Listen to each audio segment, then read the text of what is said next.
All right, thanks a lot. I'm here with Steelers General Manager Kevin Colbert. Kevin, you've been doing this for a long time, and this is your last as the Steelers General Manager. What's it like being here, knowing that this is it for you? Really haven't thought about that aspect of things, Rich.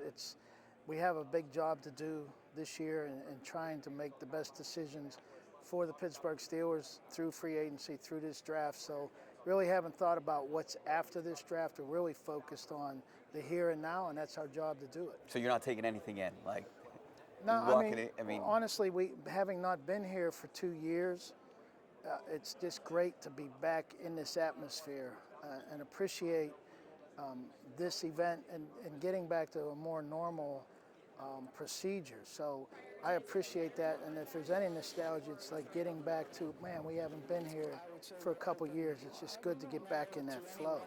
So you guys had your free agent meetings last week. You talked about what you're going to do between free agency and the prospects here. Do you have a better idea what direction is going to be position you're going to target in free agent and draft, or how does that all unfold for you guys? Anytime you come out of a series of meetings, you have a better perspective of what may be available, what might be the market, and then as we get through this, when I say we, the personnel folks, we have a pretty good idea what this draft class is. We'll continue to learn more. Coach Tomlin's in the process of learning that draft class. Art Rooney's in the process of learning it. So as we continue to move forward, we'll see how those two come together to make the best decisions we can. Is it fair to say that you guys have more holes than normal to fill this year? We were 9-7-1. That's too many holes because we were one and done in the playoffs, and that's never acceptable. So the group that we put together, that was our result. It wasn't good enough, so how are we going to better that moving forward? But we have to acknowledge where we were coming out of this season. What do you like about this class, this draft class, these 324 guys that are coming here? Wow, they're coming together, and again, we're continuing to learn from it.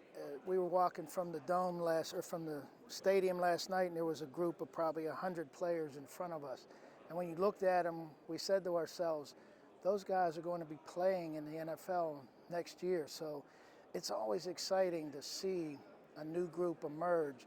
And the reality is they will. The majority of the players here will be in the NFL in some form or fashion, be it as all pros, starters, pro bowlers, backups, free agents, who knows. But it's always exciting in any given class to see that group come together and grow. I know you're not going to tell me, but are you evaluating one position or positions more than others here? No, we go into it every year. We have to be prepared for every position because even if we're not going to draft that position, we have to stack them accordingly so that when we do pick a player at a given position, they're not artificially higher or lower on their board based on the other positions we might not be interested in. What do you learn here? I know you guys do the meetings, but you have the Senior Bowl, you have pro days. Are you going to learn anything more here than you did at the Senior Bowl last month? Yeah, I mean, the specifics, we get a complete medical evaluation on. So our doctors will come out of this and tell us these players, this is their medical condition. The interviews, sometimes this is the first time we've talked to that player that we've been watching and getting to know. Some of them we met at All-Star games. The underclassmen, this is our first exposure to a lot of those players. So we'll learn about them. Then, of course, the testing that we put them through, the physical testing, we get a comparable set of data coming out of this. So we definitely learn a ton this week in those three areas. So how do you replace a Hall of Fame quarterback? I don't know. I wish I could say this is it. But it'll be a challenge for not only us, but for whoever that player is. And they have to prove that they're an NFL quarterback first, a starting NFL quarterback. And you can't do that until you do it for 16 games, in our opinion. Can they be franchise guys?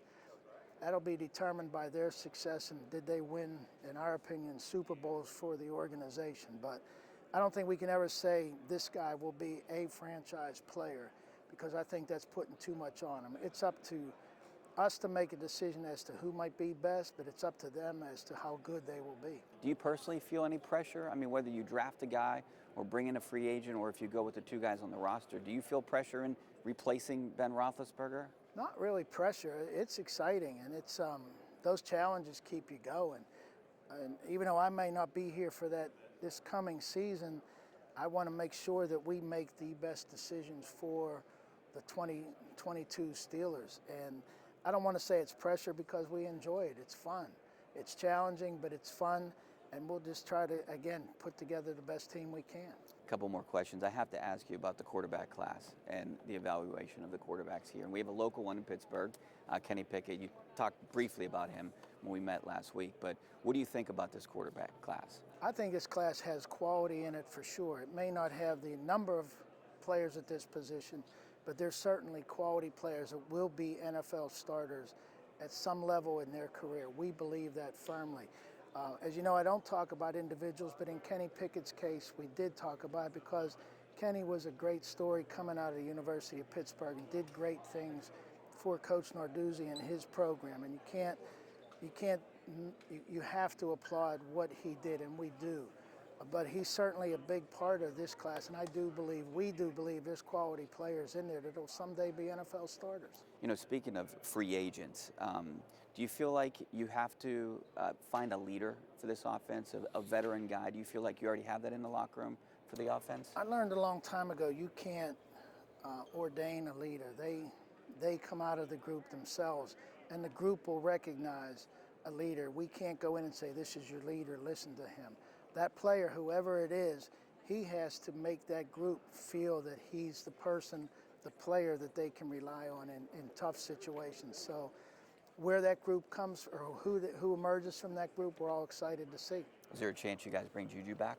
Oh, absolutely. You know, what Juju did, playing for us at the end of the season, putting his free agency ambitions aside and say, no, I want to help us win a playoff game. We admire that, we respect that. And it wasn't shocking to us because he had played the previous season. You know, he had some knee issues that he worked with, Coach Tomlin worked with him on, but he always put those aside for the betterment of the team. So we weren't surprised by it, and Juju has always given us everything he can, and if there's a way to keep him in the mix, we certainly will. So I ask you every year, and you never tell me, who do you want to draft this year? You. Hey, good luck. All right, Rich, thank you. Thanks, Bert.